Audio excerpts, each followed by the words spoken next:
Hey everybody, it's Joe here with another Moohin Interviews. I'm here with the very handsome Mr. Scott Eddy, at Mr. Scott Eddy on Twitter if you're following, at Mr. Scott Eddy.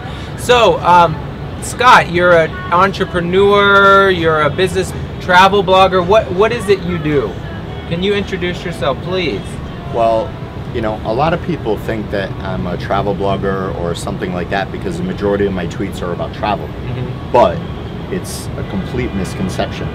I actually, you know, I'm from Miami, but I've lived overseas since '99. Sure. And me tweeting about Thailand, coming from an American perspective, and if I put a hashtag Thailand travel, because it's travel for me, because Sure. I wasn't born here. So that automatically gave me a huge travel following. Sure. And then, you know, I was here through 2006 when they did the coup with Texan. And then I left because it was kind of a headache a few months after that. And I went to Spain. And I lived in Barcelona for 3 years.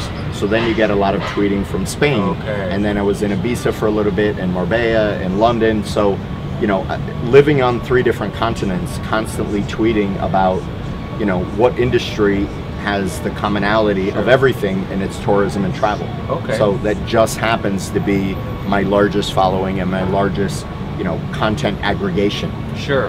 So, you know, I keep it rolling. People who don't know what tweeting and Twitter, these are the social media platforms where you are able to connect with a very large audience. Yes. Is that correct? How large is your audience right now?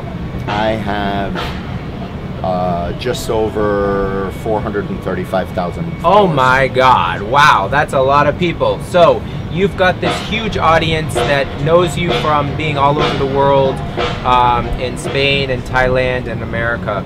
So what kind of things, topics, if you say you're not a travel blogger or whatever, what do you do exactly? What is your tweeting about? Like what kind of things are you interested in sharing?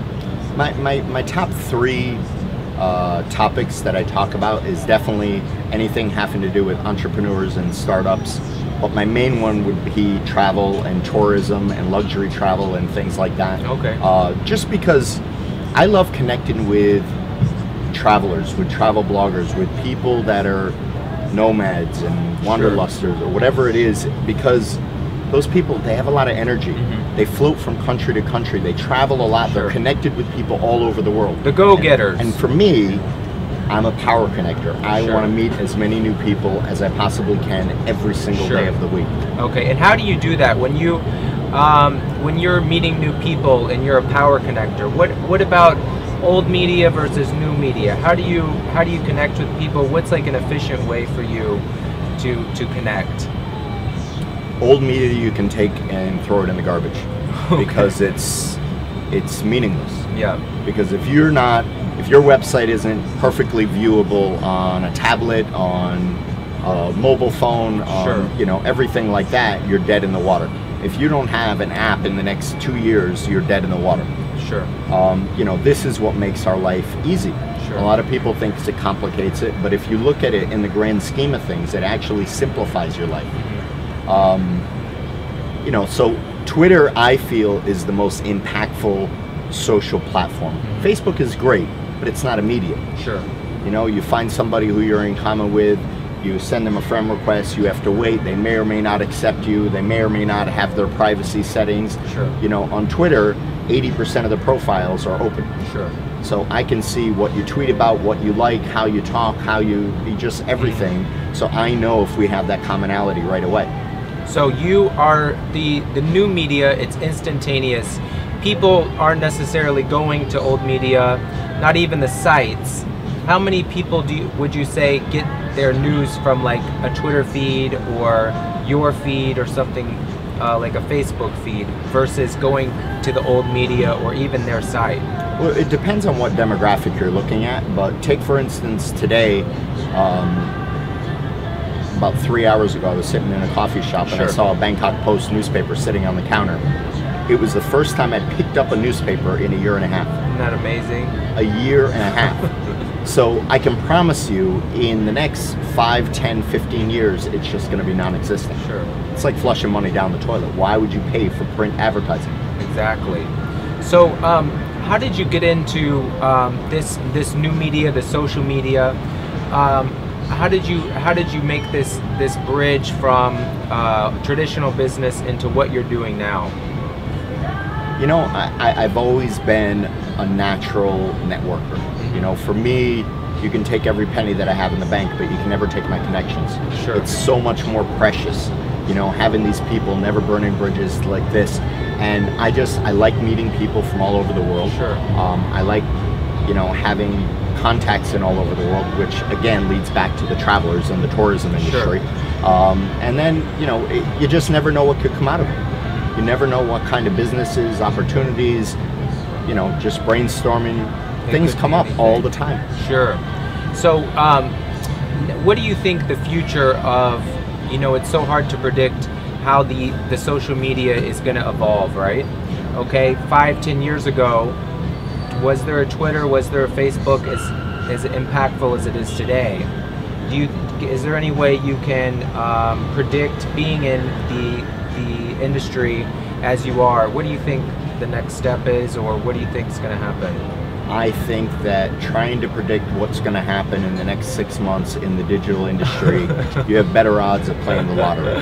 There's no way. The bottom line is, Facebook came out in 2004. Look where we are. 10 years later.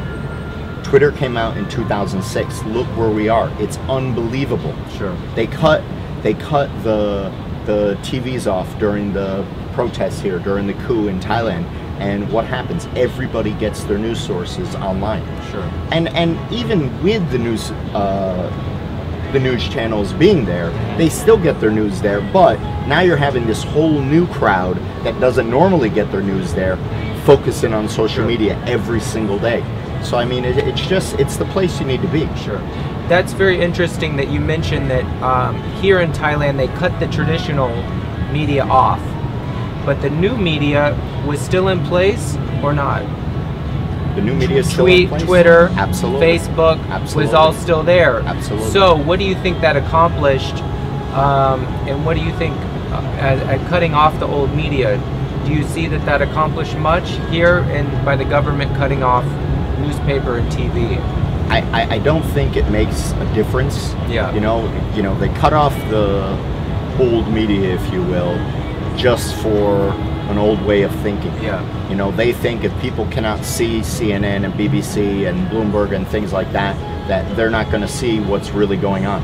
Whereas every website streams those same videos live. Sure. So it contradicts. It's sort of a dumb move, but it is what it is. Yeah. I don't think there's a chance in hell that they cut the internet. Okay. No way. They'll block a few sites, but cut the whole internet. They'll be rioting in the street. If the Thais can't have their selfie Instagrams, forget it. Bloodshed overnight. For sure. So what kind of, you said you love connecting with people on Twitter. Yes. What kind of like really cool connections have you made that you would have never been able to make without being able to write on Twitter? I can probably say that I'm on speaking terms on a weekly or monthly basis with probably the top 20 travel bloggers in the world. Wow. Most of them. Sure. Definitely the top few travel videographers. Mm-hmm. And they're just great people. Sure. They're not, you know, you're not dealing with the egos that you would normally have in you know, banking or anything it's like just that. Travel people. They're very open. They're very, you know, inspiring people. Sure. Awesome. And how did you come in to this? I know do you have a background in business where you've been able to streamline and you know, make your Twitter or new media career successful? What kind of background do you come from where this has been so successful? My background was sort of like, it was kind of dramatic in a horrible way, but having said that, I wouldn't be in the place that I am without it happening. Sure. Just in a nutshell, I was raised in a very traditional household. Mm-hmm. My father was a police, and I was always taught to be a cop when I grew up. Yeah. When I was 18, 3 weeks before I graduated high school, I just turned 18, He was a police detective, and he was flying up to Tallahassee, northern Florida, to get a confession from a guy. On the way back, the plane went down and it crashed, and he was killed in the line of duty. It changed my life forever, and it made me not want to be a cop.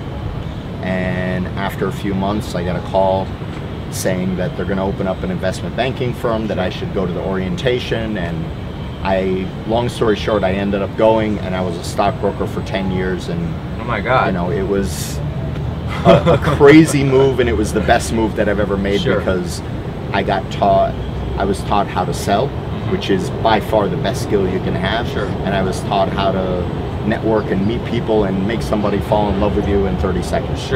Which helps a lot on social media. Exactly. And how do you do that, Scott? Can you share that with us right now?